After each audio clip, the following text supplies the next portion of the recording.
ir ingresando ya a medida que vaya avanzando. ¿Me dicen por favor si pueden ver la pantalla?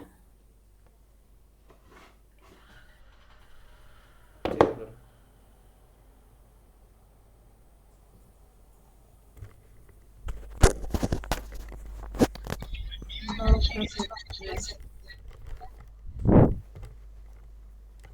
¿Se puede ver? Sí, doctor. Sí, doctor.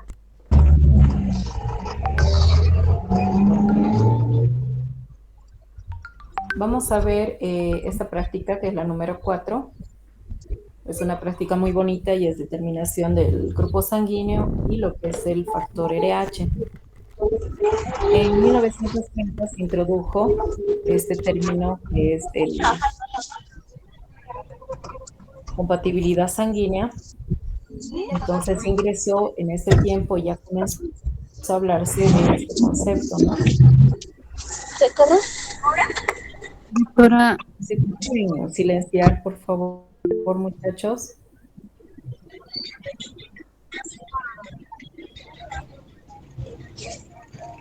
Muy bien. Entonces, como les decía, en 1930 ya comenzó lo que es compatibilidad sanguínea, ya se empezó a hablar de este término, y en 1940, 1970 lo que es el factor RH, por medio de estos dos autores que son Levin y Stenson. De esta manera, podemos clasificar lo que es el grupo sanguíneo en lo que se conoce como el sistema BO y lo que es el factor RH. Así también, de aquí podemos observar cuando existe alguna incompatibilidad sanguínea, vemos que existe un tipo de reacción, la cual va a producir destrucción de glóbulos rojos, a lo que se denomina hemólisis. Posteriormente, estos bajan a lo que se denomina anemia, se produce un fallo a nivel renal, un shock y finalmente muerte, ¿no? Entonces, cuando se habla de lo que es transfusión sanguínea, hay que tener muy en cuenta lo que es estos grupos sanguíneos y el factor RH. Este sistema BO se clasifica en 4 grupos sanguíneos, lo que es el grupo O, el grupo A, el B, el B.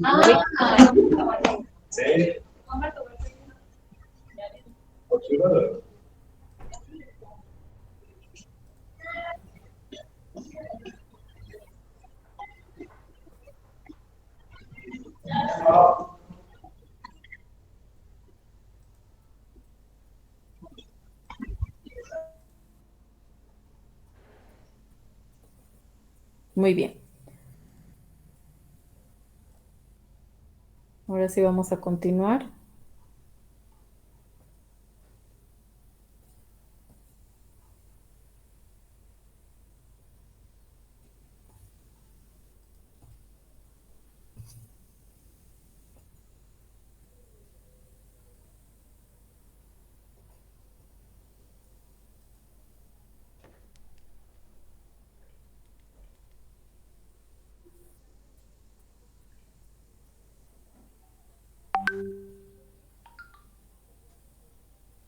Muy bien, ¿pueden ver? sí, doctora. Doctora. Ya, solamente observan la diapositiva, ¿no? Sí, doctora. Muy bien. Entonces, estábamos hablando de este sistema BO que se clasifica en 4, lo que es el sistema o el grupo O, el grupo A, el B y el AB. Cuando hablamos del grupo O, este grupo se caracteriza principalmente porque no tiene aglutinógenos, pero sí tiene aglutininas del tipo alfa y beta. El grupo A tiene aglutinógenos A y aglutininas del tipo beta. El grupo B se clasifica porque tiene aglutinógenos B y aglutininas del tipo alfa. Y finalmente el grupo AB, este tiene ambos aglutinógenos, pero no posee ningún tipo de aglutinina. Cuando hablamos de aglutinógenos, hablamos de aquellos que pueden ser considerados como los denominados antígenos o cuerpos extraños, no son aquellas proteínas que pueden estar en la superficie de los glóbulos rojos. Cuando hablamos de aglutininas, estamos hablando de lo que se conoce como anticuerpos y estas son del tipo gamma globulina de las subclases IgM e IgG. ¿Ya? Entonces, de acuerdo a esta clasificación, lo que se va a deducir es que el grupo sanguíneo está determinado ya sea por la presencia o la ausencia de estos aglutinógenos y aglutininas.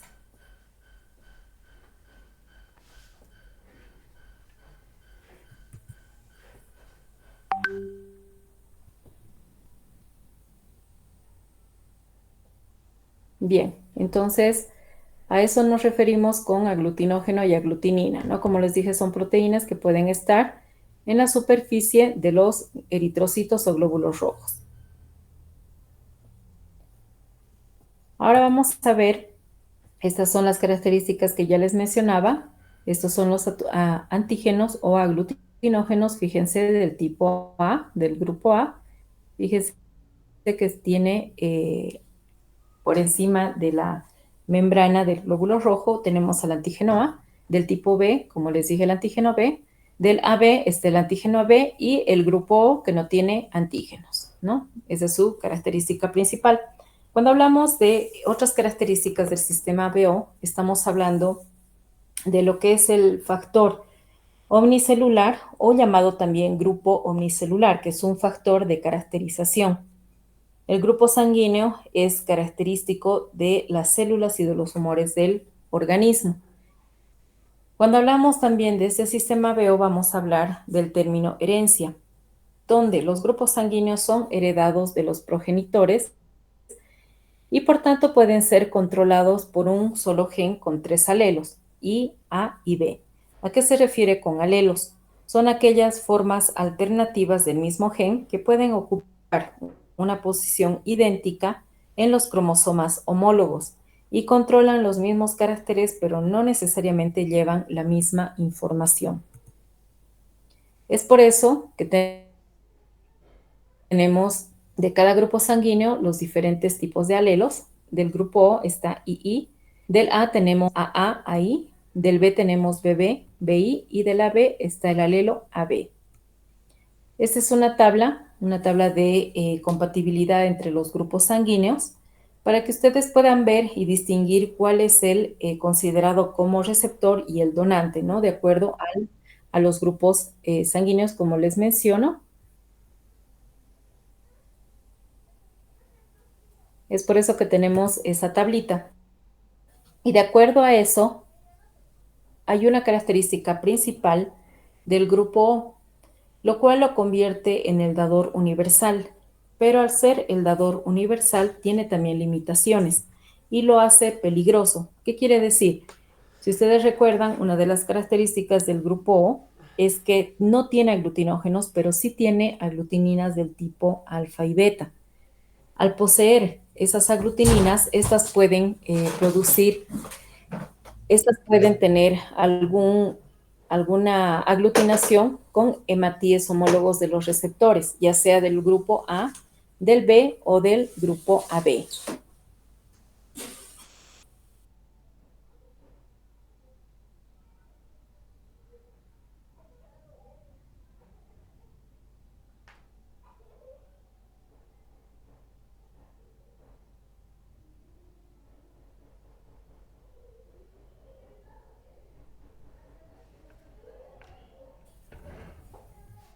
Muy bien.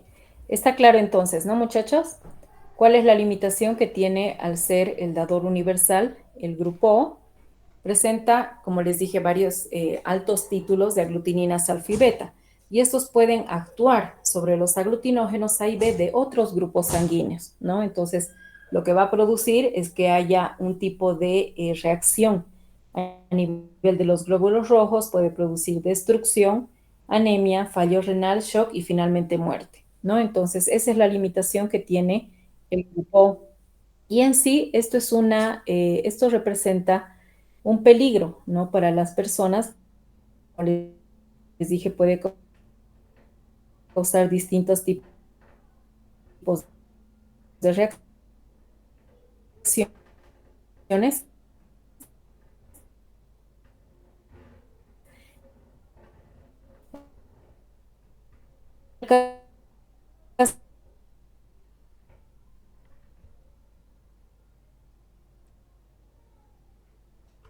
Ahora vamos a hablar de lo que es la paternidad y aparecieron a nivel del año 1900 con Bernard Steiner en 1924 con Felix Bernstein, en 1924 en Alemania.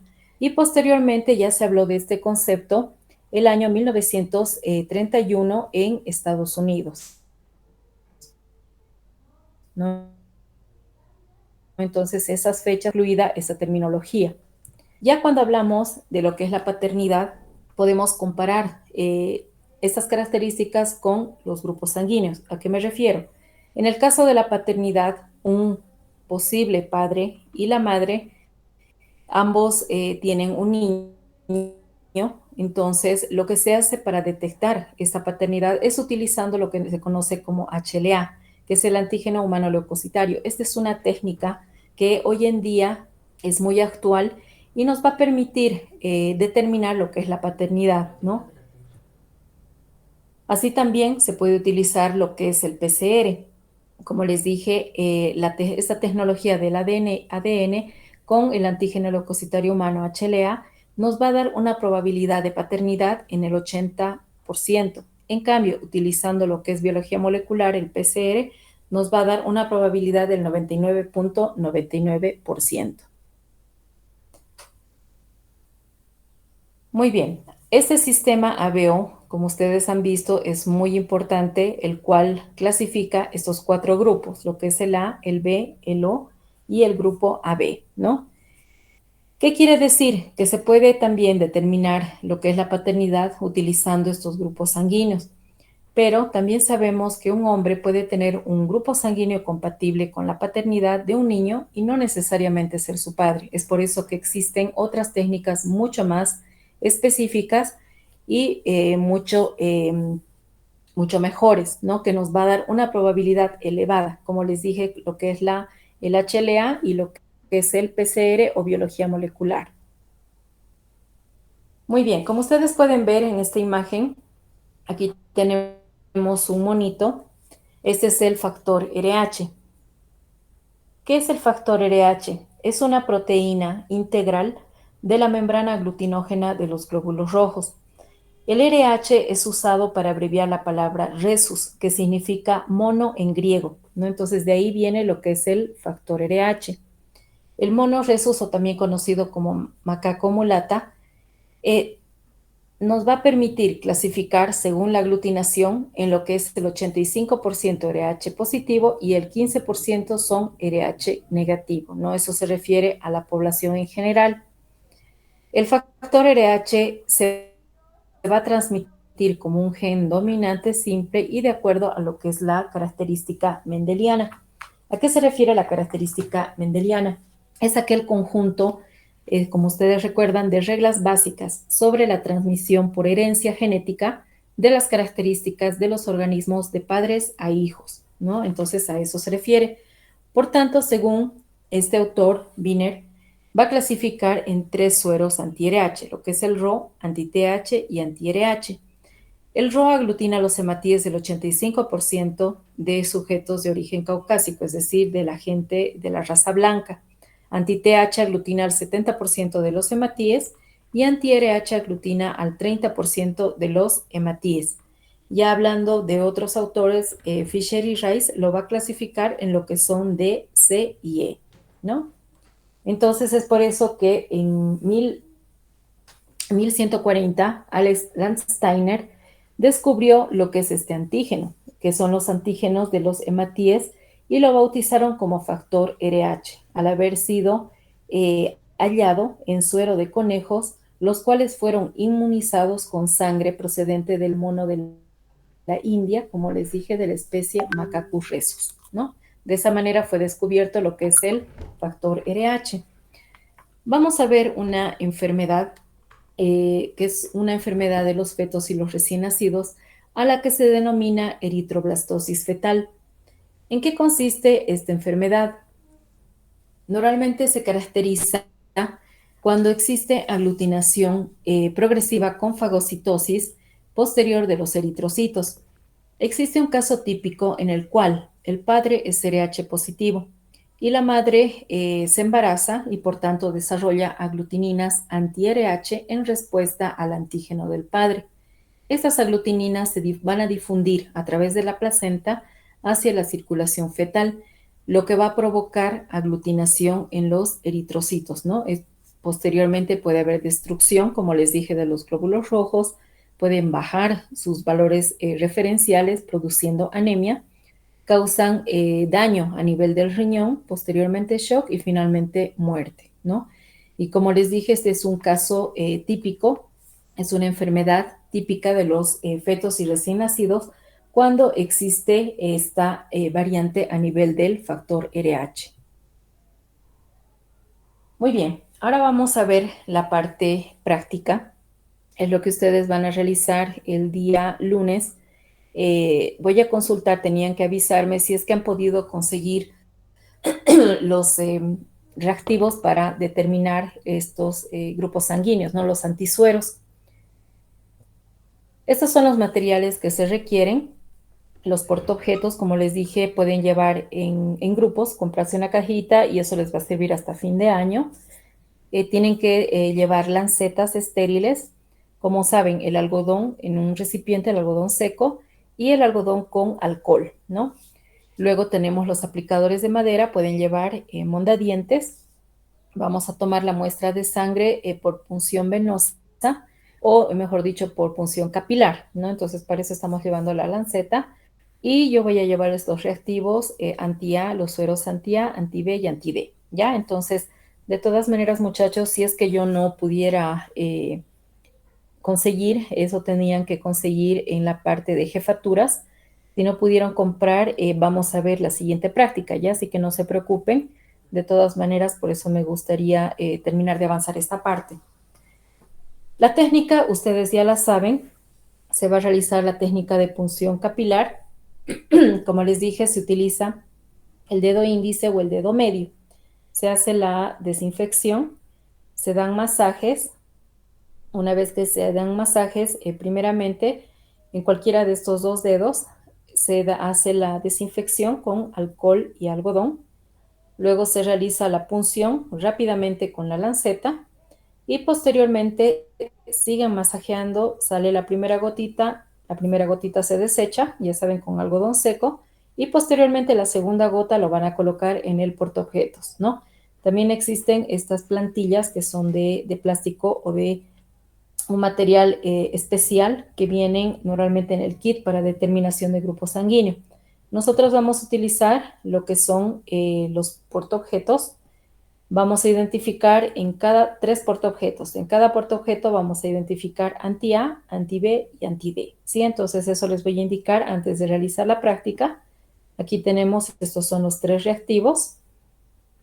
Aquí está el anti-A, anti-B y anti-D, ¿no? Y posteriormente realizamos la técnica, colocamos y homogeneizamos con el mondadientes o el palillo de plástico y posteriormente tenemos que observar si existe o no aglutinación, ¿ya? De esa manera vamos a identificar el grupo sanguíneo. Otra cosa que me olvidé indicarles, van a llevar marcadores de vidrio, ¿ya? Eso para que puedan marcar en cada portaobjeto. ¿Está claro? Sí, doctora. Muy Sí, bien. doctora. Entonces, por grupo, pueden llevar un marcador y eso es más que todo para que puedan identificar sus placas, ¿ya? ¿Qué es lo que vamos a observar? Si la sangre aglutina con el suero anti-A, pertenece al grupo A. Si la sangre aglutina con el suero anti-B, es del grupo B. Si la sangre aglutina con ambos sueros, anti-A y anti-B, entonces pertenece al grupo AB. Y finalmente, si no aglutina, no hay aglutinación ni con el suero anti-A ni con el anti-B, entonces pertenece al grupo O. ¿Sí? Entonces eso es lo que vamos a observar de cada uno de ustedes. Por ejemplo, aquí tenemos aglutinación en anti-B. ¿Qué grupo sanguíneo es? B, doctora. B, muy bien. Ah, doctora. Si hay aglutinación aquí y aquí no, ¿qué grupo sanguíneo es? Sería Grupo A. B. A. A, muy bien, sería A. Si hay aglutinación en ambos,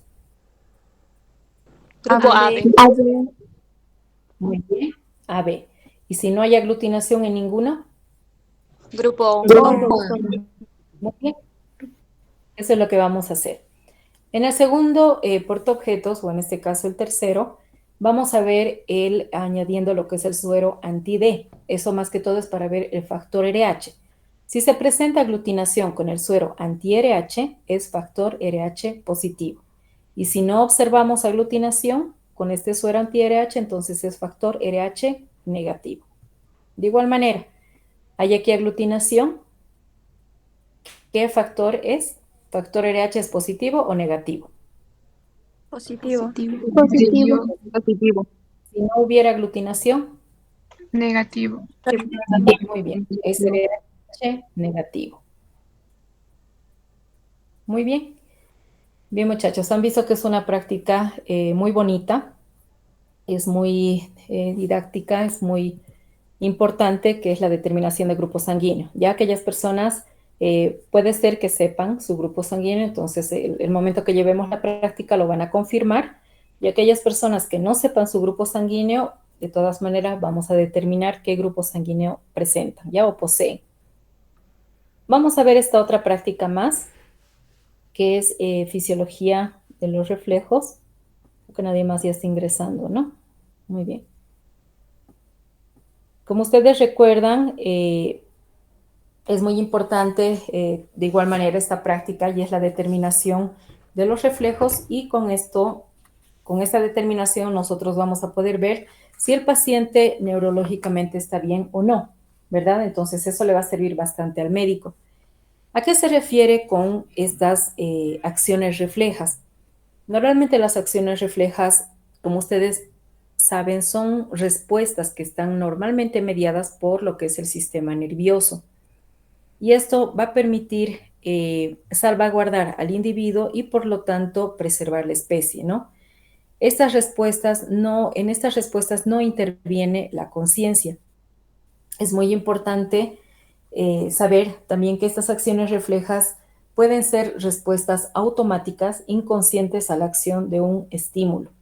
Y ahí es lo que hablamos de lo que es el reflejo. Como les dije, es una respuesta involuntaria que puede ser del tipo muscular o puede ser del tipo glandular ante diferentes tipos de estímulos. ¿Qué tipo de estímulos? Por ejemplo, el dolor, puede ser otro estímulo, la luz, el estiramiento, etcétera, ¿no? Entonces, de esa manera nosotros vamos a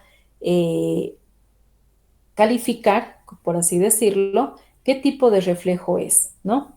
La integración neuronal de los reflejos se lleva a cabo con lo que es el nivel subcortical no consciente, aunque unos se incluyen dentro del arco a la corteza cerebral, por ejemplo, el reflejo de acomodación de la visión.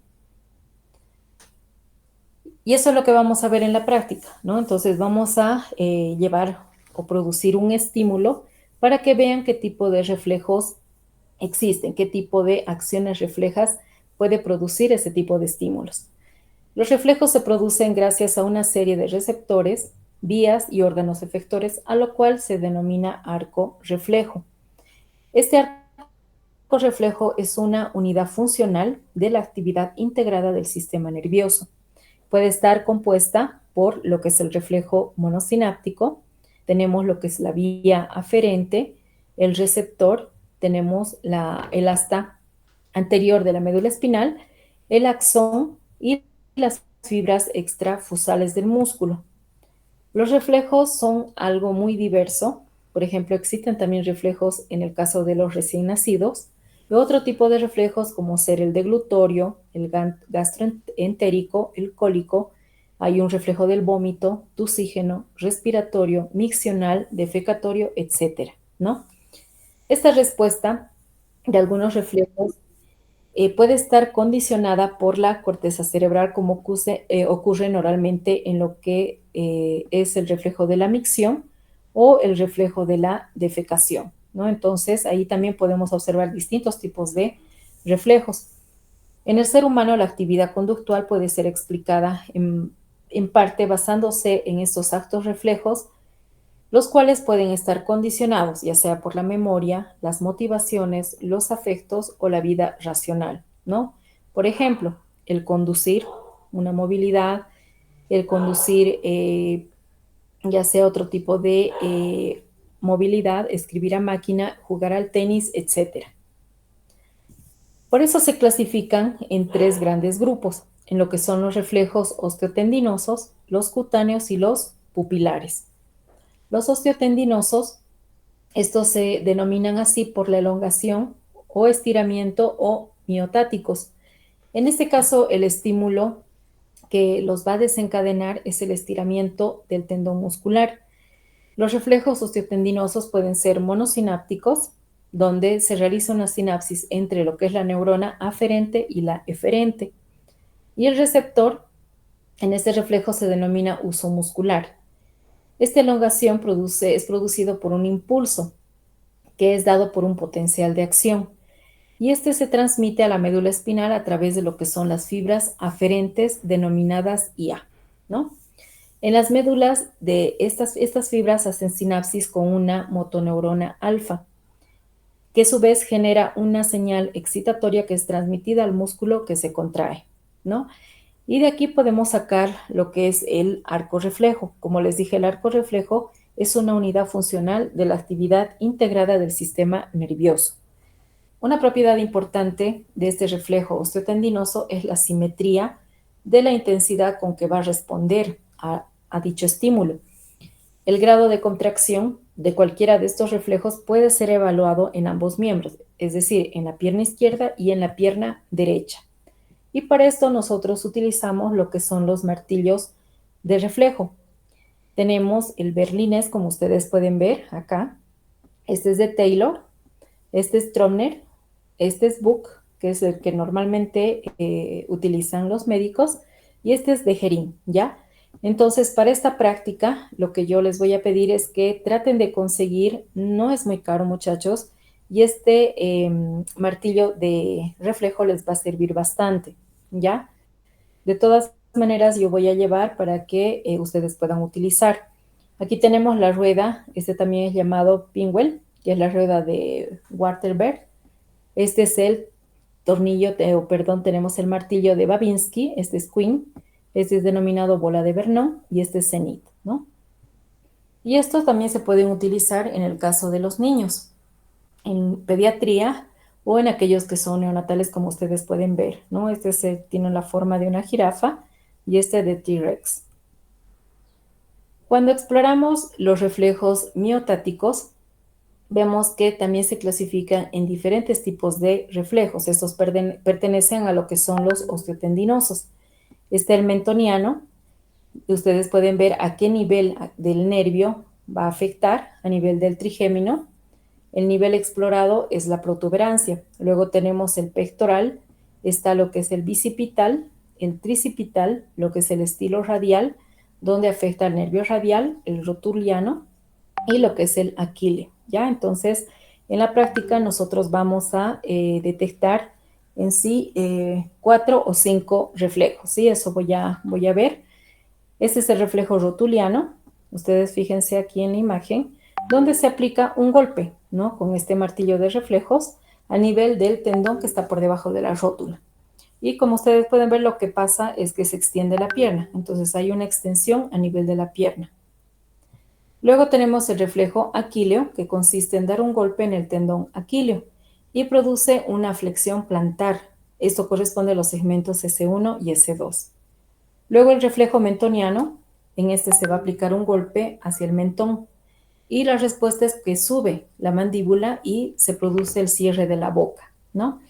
Este normalmente desaparece cuando se interrumpe el arco reflejo en el puente o en el mesencéfalo o cuando existe algún tipo de lesión a nivel del nervio trigémino.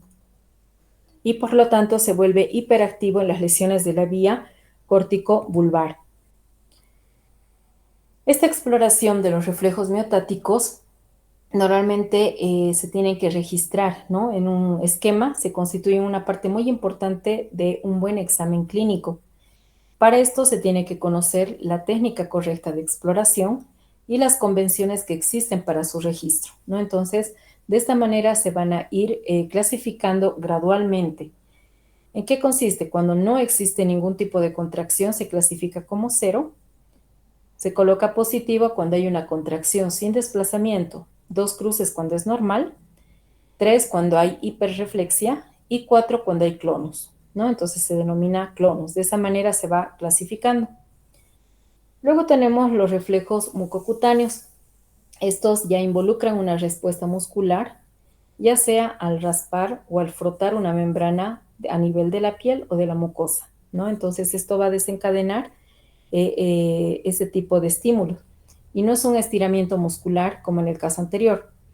Utiliza un mayor número de interneuronas a nivel central, entonces es de carácter polisináptico.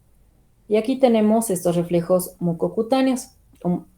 Tenemos el corneal, el faríngeo, el cutáneo abdominal y lo que es el plantar, ¿no? Entonces, en el caso del corneal se utiliza una hebra de algodón donde se va tocando la córnea y uno va a ver cómo empieza a parpadear, ¿no? En el caso del faríngeo se utiliza igual un algodón o un bajalenguas para estimular la parte de la faringe. En el cutáneo abdominal se utiliza un objeto romo y en el plantar de igual manera se utiliza un objeto romo que normalmente lo encontramos al otro extremo de lo que de lo que es el martillo de reflejos. En el reflejo corneal, como les dije, se utiliza un algodón. Este es un reflejo consensual, por lo que la estimulación se produce, lo que causa es un cierre, ¿no?, de los párpados. Y puede utilizarse para distinguir si es que la lesión afecta a la vía aferente o a la eferente. En el caso del reflejo faríngeo, la estimulación de la mucosa faríngea lo que va a hacer es producir una elevación del paladar. La vía aferente es glosofaringeo y la eferente es el vago, ¿no? Entonces, para ese también hemos dicho utilizamos un extremo romo. Para el reflejo cutáneo superficial abdominal, este se produce raspando un lado del abdomen, se produce contracción de los músculos abdominales y desviación del ombligo hacia ese lado, y desaparecen las lesiones de la vía corticoespinal. En este reflejo plantar, como les dije, fíjense cómo se realiza este estímulo, y este es un reflejo plantar normal. Aquí observamos en esta imagen de acá lo que es el signo o el reflejo de Babinski, es anormal.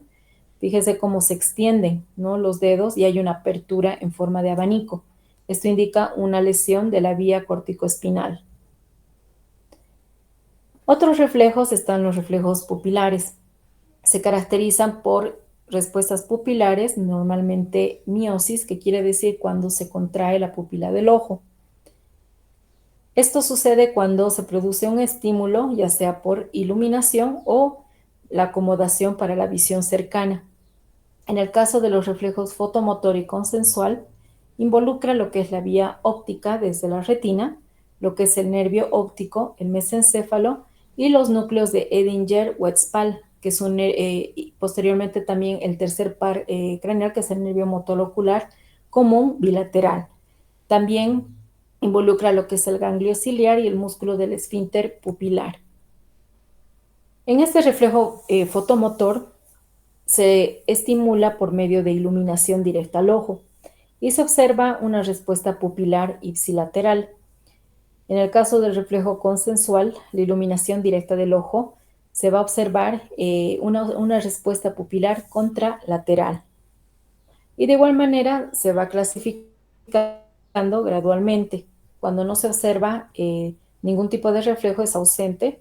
Un cuarto es una respuesta mínima, 2/4 respuesta leve, 3/4 es una respuesta moderada normal y 4/4 una respuesta máxima normal, ¿no? Y es muy importante cuando existe lo que es la simetría de las respuestas en este tipo de exámenes.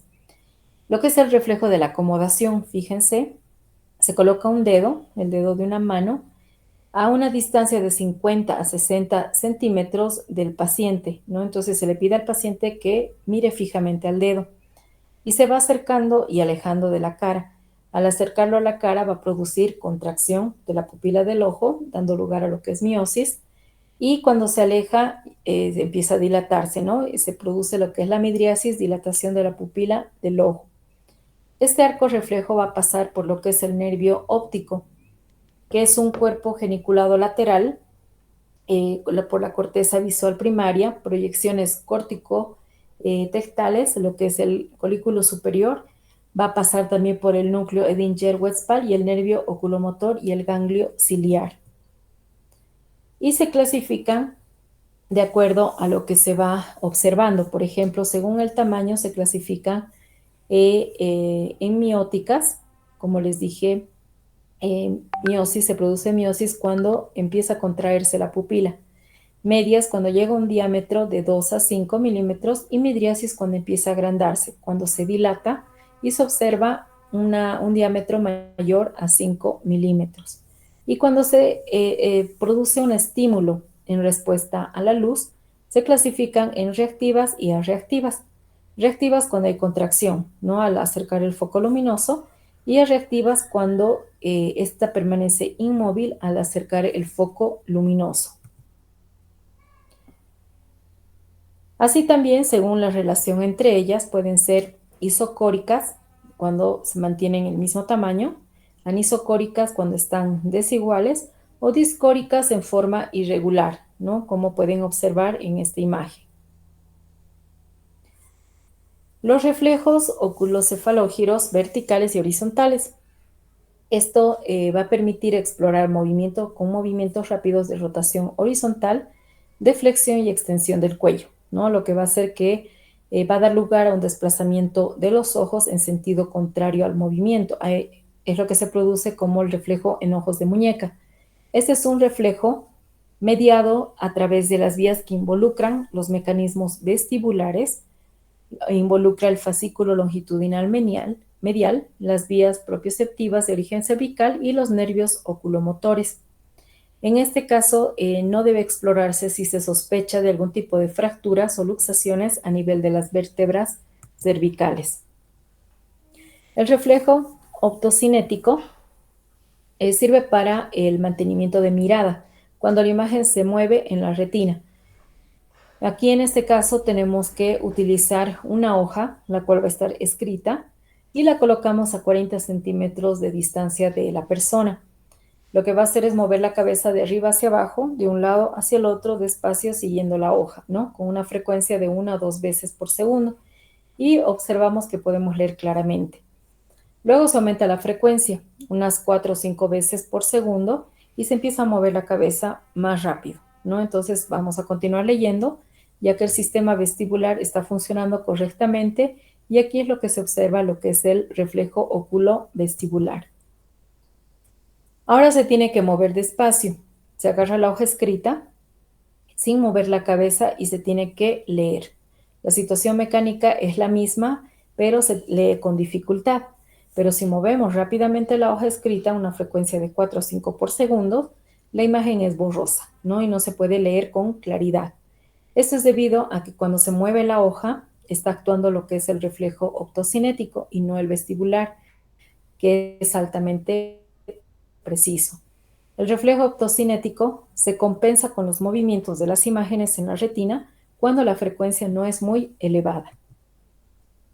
Y aquí tenemos este cuadrito que se conoce como la escala de coma de Glasgow, donde se va clasificando de acuerdo a la apertura de ojos, a la respuesta motora y a la respuesta verbal, ¿no? 4 es espontáneamente, cuando se abren los ojos, 3 a la voz, 2 al dolor y 1 no responde. En cambio, en la respuesta motora, 6 cumple órdenes, 5 localiza el dolor, 4 solo retina, 3 flexión anormal, 2 extensión anormal y 1 no responde. Y en el caso de la respuesta verbal, se clasifica como 5, la persona está orientada, 4 confuso, 3 palabras inapropiadas, 2 sonidos incomprensibles y 1 no responde, ¿no? Entonces se va sumando este porcentaje o esta cantidad, estos puntos, y la puntuación máxima es de 15 puntos y la mínima es de 3 puntos, ¿no? Entonces, de esa manera se va clasificando siguiendo lo que es este cuadrito, ¿no? De Glasgow. Ahora, cuando los médicos realizan un examen neurológico, existen diferentes criterios para que ellos puedan determinar la muerte cerebral. En el caso de que cesen todas las funciones cerebrales valorables clínicamente, se observa como a profundo hay ausencia de los siguientes reflejos cerebrales: la reacción a la pupilar a la luz, los reflejos oculocefálicos, los oculovestibulares, el reflejo corneal, los orofaringios y el respiratorio, ¿no? Que produce hace un test de apnea para ver si el paciente está respirando de manera dificultosa. y lo que es el test de confirmación en caso de duda. Luego se tiene que ver si hay cese irreversible de todas las funciones cerebrales. Se conoce la causa del coma y es suficiente para que se pierdan las funciones cerebrales. También se observa exclusión de posibilidades de recuperación de las funciones cerebrales, donde se descarta intoxicación metabólica o por drogas, hipotermia y shock. Posteriormente, se tienen que observar el cese de funciones si es que estas funciones persisten tras un adecuado periodo de observación, donde el periodo de observación va a depender del juicio clínico. Se realiza lo que es el electrocardiograma, observación clínica durante 6 horas. Cuando no se cuenta con el electrocardiograma, se hace una observación clínica durante 12 horas. En la anoxia cerebral hay observación clínica durante 12 horas, menos si se hace alguna prueba. Y se piden también lo que son las pruebas de confirmación. Como les dije, el electrocardiograma, se hace un diagnóstico del cese de flujo cerebral, a lo que se denomina angiografía, gammagrafía y lo que es el Doppler, ¿no? Entonces, estas son pruebas confirmatorias y complementarias que el médico normalmente solicita cuando está sospechando de un cese, ¿no? de funciones cerebrales. Muy bien. Bien, muchachos, entonces para esta práctica, como les dije, se va a necesitar una linterna pequeña. Si ustedes pueden conseguir, bienvenido, pero si no pueden conseguir, pueden utilizar sus celulares. En sus celulares tienen linterna, ¿ya? Y con eso vamos a poder realizar la práctica. Y como les dije, lo que es el tornillo de reflejos. No es caro, como les dije, pueden comprarlo en grupos para que podamos realizar la práctica. En el caso que no pudieran conseguir, yo también voy a llevar para poderles prestar. ¿Está bien?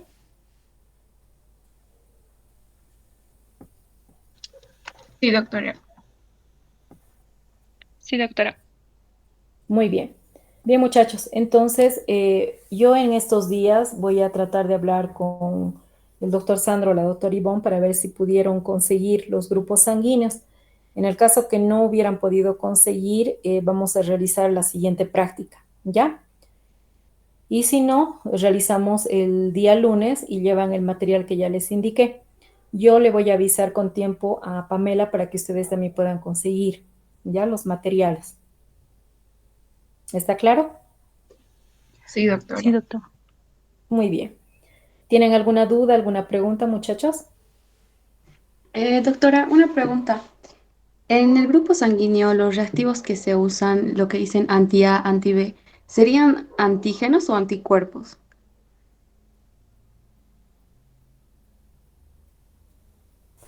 Anticuerpos. Son anticuerpos. Se utilizan lo que son los reactivos anti-A o llamados también, son reactivos para determinación de grupo sanguíneo. Se llaman sueros anti-A, anti-B, anti-D. Lo que nosotros estamos detectando es la presencia de aglutinógenos, como ustedes recuerdan en las imágenes, que se encuentran en la superficie de cada glóbulo rojo de cada persona. ¿Sí? Entonces, lo que nosotros queremos ver es que si existe algún tipo de aglutinación o no. Agregamos el reactivo y vemos si hay aglutinación, dependiendo de los aglutinógenos que tiene la persona. ¿Sí? ¿Me dejo entender? Sí, doc. Muy bien. Bien, bien, muchachos. Entonces, nos vemos el día lunes. Yo creo que vamos a pasar solamente con el grupo A. ¿Ya? Entonces, la siguiente semana vamos a pasar con el grupo B.